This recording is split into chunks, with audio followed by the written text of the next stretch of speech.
Hello students, मैं हूं Sunil sir और सनमेटिक्स लर्निंग में आपका स्वागत करता हूं। आज हम लोग क्लास 10th के मैथ की एक्सरसाइज 4.3 को पढ़ने वाले हैं, जिसमें पूर्ण वर्ग विधि द्वारा द्विघात समीकरण के हल को ज्ञात किया जाता है।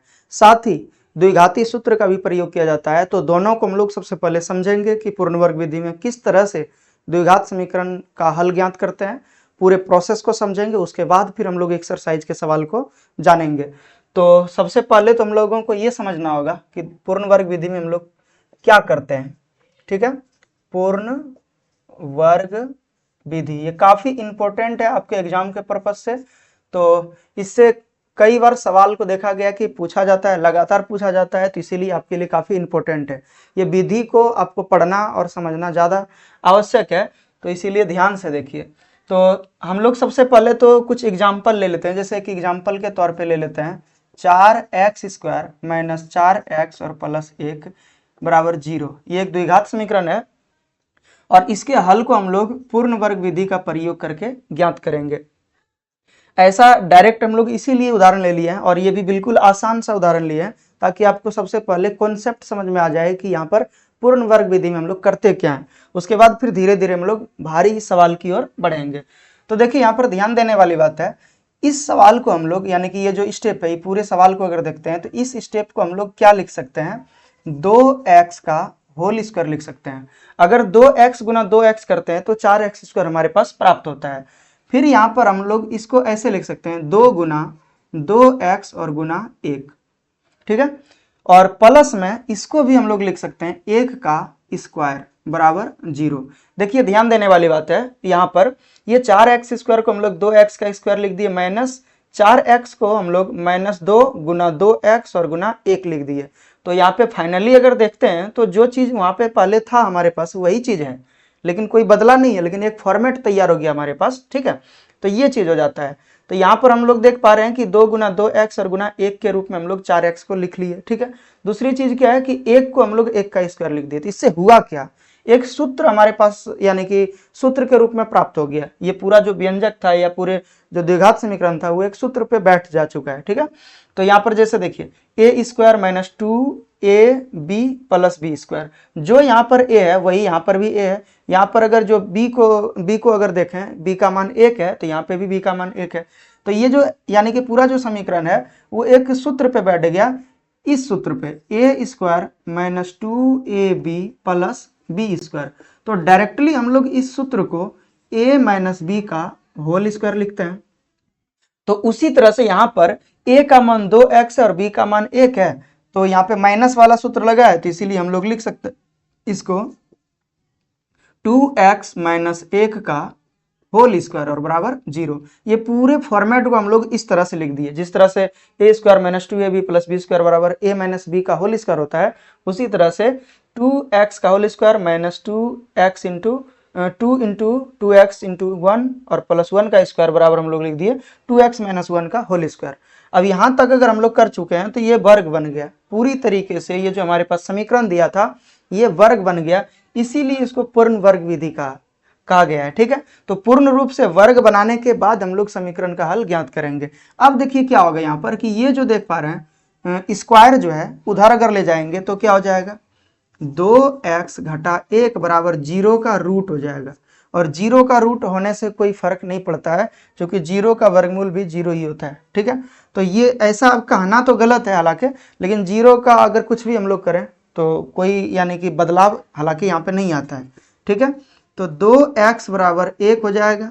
यहाँ पे देखिए माइनस में 1 था तो उस साइड ले जाएंगे तो प्लस में जाएगा 0 पूरी तरीके से, मतलब यहाँ पे 0 का कोई वैल्यू रहा ही नहीं। अगर रूट में है या नहीं है उससे मतलब नहीं है, यहाँ पे रूट 0 का भी वैल्यू 0 ही होता है, और 0 में जब 1 जोड़ेंगे तो 1 ही होगा। ये चीज कहने का मतलब हुआ, और इसीलिए देख सकते हैं x बराबर 1/2 प्राप्त हुआ।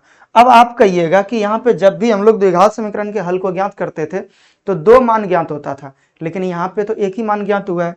तो इस तरह के कंडीशन में कुछ कंडीशन में ऐसा होता है, बाकी हर जगह पे 2 मान निकलेगा।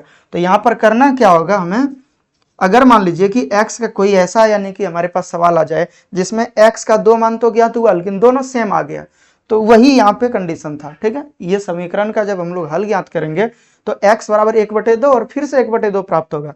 तो इसीलिए हम लोग यहाँ पे डायरेक्टली लिख सकते हैं x बराबर 1/2 एवं 1/2। ठीक है, तो ये हो गया हमारे पास x का मान। यानी कि इस तरीके से हम लोग सवाल को कुछ सॉल्व करने वाले हैं पूर्ण वर्ग विधि में। लेकिन इतना आसान भी नहीं है, जितना आसानी से आपको ये समझ में आ गया उतना आसानी से और बाकी अगर समझ में आ जाए तो ज्यादा बेहतर होगा, लेकिन इतना आसान नहीं है, कुछ इससे भारी ही मिलेगा आपको। अब देखिए यहाँ पर हम लोग कोई दूसरा सवाल का उदाहरण लेते हैं। ठीक है, जैसे मान लीजिए कि इसी में थोड़ा सा चेंज कर लें, 4x² माइनस 4x और -3 = 0 कर दें। तो इसमें क्या होगा हम लोगों को, देखिए यहाँ पर क्या करना पड़ेगा। तो सबसे पहले तो हम लोगों को लिखना है ये 2x का होल स्क्वायर, तो 4x² हो जाएगा, माइनस 2 गुना 2x, 2a का मान देखिए 2x था तो 2x लिख दिए। अब इसके साथ बचा कुछ नहीं है तो हम लोग लिख देंगे 1। अब 1 अगर लिखे हैं तो देखिए a² माइनस 2ab, इतना तक आ गया है। b का वैल्यू हमारे पास क्या प्राप्त हुआ, 1। अगर b का वैल्यू 1 प्राप्त हुआ है तो 1 का स्क्वायर तो यहाँ पे चाहिए भी हमें, तो जोड़ लेंगे एक्स्ट्रा। अगर नहीं कुछ हमारे पास है, ठीक है, उस तरह का देखिए समीकरण नहीं था यहाँ पे, मतलब वैल्यू नहीं है। जैसे यहाँ पे 1 है तो 1 का स्क्वायर लिख देते, वही जो वैल्यू दिया था उसी को हम लोग लिख लिए। लेकिन यहाँ पे तो ऐसा कुछ है नहीं, तो एक्स्ट्रा में हम लोग जोड़ लेंगे 1 का स्क्वायर। और अगर 1 का स्क्वायर जोड़े हैं तो 1 का स्क्वायर घटाना भी होगा, तभी तो पूरा समीकरण बैलेंस में रहेगा, नहीं तो फिर गलत हो जाएगा। और ये जो 3 है उसको 3 लिख दिए। मतलब क्या यहाँ पे हुआ, देखिए यहाँ पे 2x² यानी कि 2x का होल स्क्वायर यानी कि a² minus 2ab plus b² हो गया। और ये जो अंक में जो होगा उधर अलग हम लोग हल कर लेंगे और उस साइड में भेज देंगे। तो देखिए अब आगे क्या हो जाएगा इसका, तो यहां से यहां तक को अगर देखते हैं तो a² minus 2ab plus b², तो क्या हो जाएगा a माइनस b का होल स्क्वायर। तो 2x और माइनस 1, b का मान 1 है तो इसका स्क्वायर हो जाएगा। और 1 गुना 1 करते हैं तो माइनस में 1 ही हो जाएगा, और ये 3 का 3 ही रहेगा बराबर 0। अब इन दोनों वैल्यू को हम लोग उस साइड ले जाएंगे, तो यहाँ 2x और घटा 1 बराबर इसका होल स्क्वायर बराबर हो जाएगा, माइनस में जो 1 था वो प्लस में चले जाएगा और प्लस में 3। ठीक है, अब देखिए यहाँ पर 2x घटा 1 का स्क्वायर बराबर यहाँ पे 4 हो जाएगा। और ये जो स्क्वायर है उस साइड में अगर ले जाएंगे तो रूट बन जाएगा, तो यहाँ पर हो जाएगा अंदर दी रूट 4। अभी आगे हम लोग थोड़ा सा प्रोसेस करेंगे तो क्या हो जाएगा, देख सकते हैं प्लस माइनस 2, मतलब रूट 4 का वैल्यू प्लस में भी 2 आता है और माइनस में भी 2 आता है।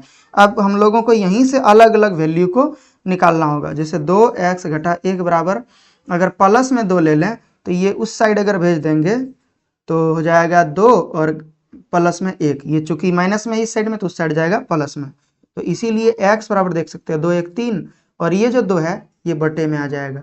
इतना हो गया। एवं दूसरा अगर हम लोग ले लें, दूसरा कंडीशन क्या है, एक बार तो प्लस में ले लिए लेकिन यहाँ माइनस भी तो हो सकता है, तो यहाँ पर क्या लिखेंगे 2x घटा 1 बराबर -2। अभी -1 को अगर उस साइड ले जाएंगे तो प्लस में चले जाएगा, -2 प्लस 1, तो बचेगा हमारे पास 2x बराबर -1 बचेगा, इसीलिए x बराबर -1/2। तो अतः x बराबर जो हो गया 3/2 एवं -1/2 है। इस प्रकार से हम लोग यानी कि आंसर ज्ञात कर सकते हैं। अब इसी मेथड से तीसरे उदाहरण को हम लोग बनाने का कोशिश करते हैं। यहाँ पर देखिए कुछ अलग लेते हैं। यहाँ पर जैसे मान लीजिए कि कुछ इस प्रकार से ले लें, x² माइनस में 5x और प्लस में 6 बराबर 0। इस तरह का उदाहरण लिए ताकि हम लोगों का जो यानी कि जो फॉर्मेट है उस पर कोशिश हो कि ना बैठे।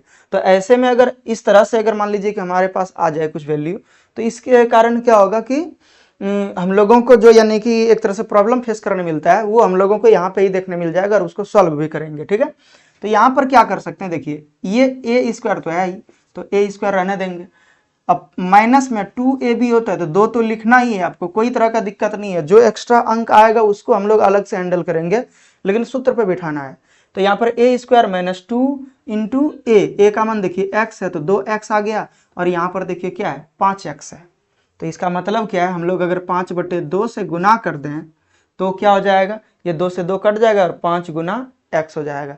अब आपको ये पता कैसे चलेगा कि यहाँ पर 5/2 से ही गुना करेंगे, ये सबसे बड़ा प्रॉब्लम है सबका, सारे स्टूडेंट्स का यही प्रॉब्लम है। ठीक है, तो 2ab बराबर आपको लिख देना है 5x, जो भी दिया हुआ रहेगा उसको लिख देना है। ठीक है, दूसरी चीज क्या करना है, a का मान आपके पास क्या है x है, तो x लिख देंगे a के जगह पे, तो 2 गुना x और गुना b बराबर 5x है। x से x कट जाएगा, अब बचेगा क्या, देखिए b बराबर 5 और बटे 2। तो ये चीज आपके पास पता चल गया। तो अगर हमारे पास थोड़ा सा दिमाग यानी कि एक्स्ट्रा अगर तेजी से काम करा जाए तो यहाँ पे आसानी से हम लोग ज्ञात भी कर सकते हैं। लेकिन अगर नहीं ज्ञात हो रहा है वो अच्छे से तो यहाँ पे प्रोसेस वाइज निकाल सकते हैं। तो ये आपको याद रखना है कि 2ab के बराबर जो दिया हुआ वैल्यू है उसको रख लेंगे। और प्लस में देखिए यहाँ पे a square minus 2ab plus b square होता है। b का मान 5/2 है तो 5/2 का स्क्वायर जोड़ेंगे और घटा भी देना है 5/2। ठीक है, और जो प्लस में 6 है उसको लिख देंगे अलग से। अब करना क्या है, तो यहां से यहां तक देखिए a square minus 2ab plus b square होता है यहाँ पे। तो क्या हो जाएगा, a माइनस बी का होल स्क्वायर। तो यहाँ पर हो जाएगा x माइनस 5/2 का होल स्क्वायर और ये हो जाएगा 25 और बटे 4, 2 दूना 4 हो जाएगा और प्लस 6 बराबर 0। अब बाकी सारे वैल्यू को उस साइड भेज देंगे और यहाँ पे बचेगा x घटा 5/2 का होल स्क्वायर बराबर 25/4 और घटा 6 हो जाएगा। चूंकि ये माइनस में था तो प्लस में चले गया और ये प्लस में है तो माइनस में चले गया। अब यहाँ पर क्या करना होगा, हम लोगों को 5/2 लिखेंगे यहाँ और देख सकते हैं ये जो वैल्यू है 25 का 25 ही रहेगा। एलसीएम अगर ले लेंगे, चूंकि एक 6 के नीचे 1 है तो एलसीएम ले लेंगे तो ये 6 चौक 24 हो जाएगा ऊपर में आने के बाद और बटे 4 हो जाएगा। और इसका फिर अंदर दी रूट लिख देंगे, चूंकि यहाँ पर देखिए स्क्वायर था तो उस साइड भेज दिए तो ये रूट बन गया। x बराबर हो जाएगा x माइनस 5/2 बराबर हो जाएगा 25 में से 24 घटाएंगे तो 1 बचेगा। 1 का रूट अगर निकालेंगे, रूट मतलब होता है वर्गमूल, तो 1 का वर्गमूल तो 1 ही होता है और 2 ये 4 का वर्गमूल 2 हो जाता है और वर्गमूल निकालेंगे तो प्लस माइनस दोनों में आएगा। अब यहीं से हम लोगों को आगे अलग अलग सेपरेट कर लेना है। तो x बराबर हो जाएगा 1/2। अच्छा, यहाँ पर थोड़ा सा इसको लिखना ही पड़ेगा नहीं तो फिर गलत हो जाएगा, पूरा स्टेप ही हम लोग नहीं हटा सकते हैं। इतना बराबर देखिए प्लस में 1/2 ले ली तो उस साइड अगर भेजेंगे तो हमारे पास क्या हो जाएगा, या लिख देना है x बराबर 1/2 प्लस में 5/2। इसीलिए x बराबर देख सकते हैं 6/2 हो जाएगा, यानी कि 3 आ गया x का मान। दूसरा हम लोग लिखेंगे एवं अगर माइनस वाले वैल्यू को ले लें x माइनस 5/2 बराबर, यहाँ पर देख सकते हैं माइनस में 1/2 अगर ले लें तो x बराबर हो जाएगा माइनस 1/2 प्लस 5/2। इसका मतलब हो गया x बराबर हो जाएगा 5 में से 1 घट जाएगा 4/2 बचेगा और जब कटा देंगे तो इसीलिए x बराबर 2 प्राप्त होगा। तो इस प्रकार से हमारे पास देख सकते हैं कि x का मान 3 और 2 दोनों प्राप्त हो चुका है। तो गुणनखंड विधि से भी अगर आप बनाते हैं तो यही आंसर आएगा। ठीक है, तो ये यानी कि काफी एक अच्छा तरीका है और एक तरह से देखिएगा तो ये अच्छा हो या ना हो वो बात अलग है, लेकिन हम लोगों के माइंड के लिए काफ़ी इंपॉर्टेंट है ये और एग्जाम में भी पूछा जाता है। तो आप अच्छे तरीके से इसको देख के और फिर इस मेथड को सीखिए। आगे हम लोग द्विघाती सूत्र को निकालने जानेंगे और फिर इसको द्विघाती सूत्र को जब निकाल लेंगे तो फिर हम लोग एक्सरसाइज के सवालों को बनाएंगे।